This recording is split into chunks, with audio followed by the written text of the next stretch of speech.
জুলাই আন্দোলনের পরে যখন আওয়ামী লীগ পতন হলো, তারপরে আমরা দেখতে পেলাম অনলাইনে সব জায়গায় জামাত, হিজবুত এদের সঙ্গে গলা মিলিয়ে একটা অংশ যারা নিজেকে বলে জামায়াত বিরোধী, যারা নিজেকে বলে থাকে যে আমরা প্রগতিশীল, আমরা অসাম্প্রদায়িক, আমরা সাম্প্রদায়িক গোষ্ঠীকে সমর্থন করি না, সেই অংশের মানুষও একই সঙ্গে জামাত এবং হিজবুতের সঙ্গে গলা মিলিয়ে যারা জুলাই আন্দোলনকে সমর্থন করেনি, কিংবা যারা ইউনূস এবং এই যে জামাত হিজবুত সমর্থিত যে সরকার রয়েছে তাকে সমর্থন করে না, এদেরকে বলতে শুরু করলো যে এরা সবাই আফসোস প্লিট, এরা সবাই আওয়ামী লীগের দালাল।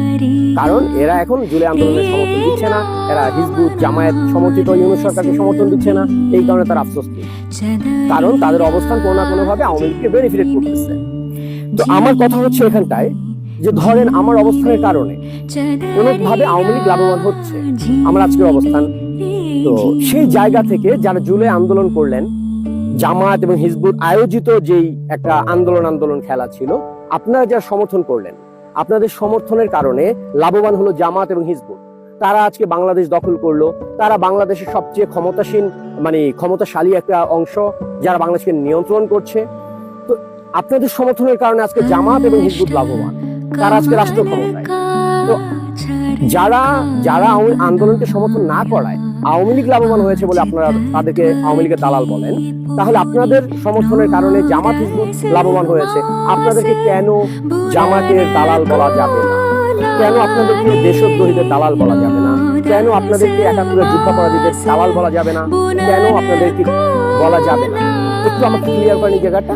কারণ একটা ঘটনায় দুই রকম বিচার প্রক্রিয়া থাকতে পারে না।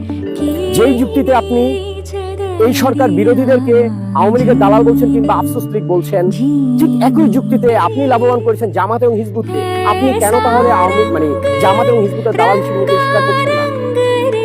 আপনার জায়গা থেকে আপনি যখনই সোশ্যাল মিডিয়ায় কাউকে বলতে যাবেন আফসোস লীগ কিংবা আওয়ামী লীগের দালাল, কারণ তাদেরকে দিয়ে আওয়ামী লীগ লাভবান, তারা কোনো না কোনো ভাবে আওয়ামী লীগের সমর্থন করছে, এই কারণে যদি তারা আওয়ামী লীগের দালাল হয়, এরপর থেকে যতবার কাউকে আওয়ামী লীগের দালাল বলবেন, যতবার কাউকে আফসোস লীগ বলবেন, ততবার সাথে সাথে স্বীকার করবেন যে ইয়েস, আমি জামায়াতের দালাল, আমি দেশদ্রোহীর দালাল, আমি একাত্তরের যুদ্ধাপরাধীর দালাল, আমি হিজবুতের দালাল, কথাটা স্বীকার করবেন।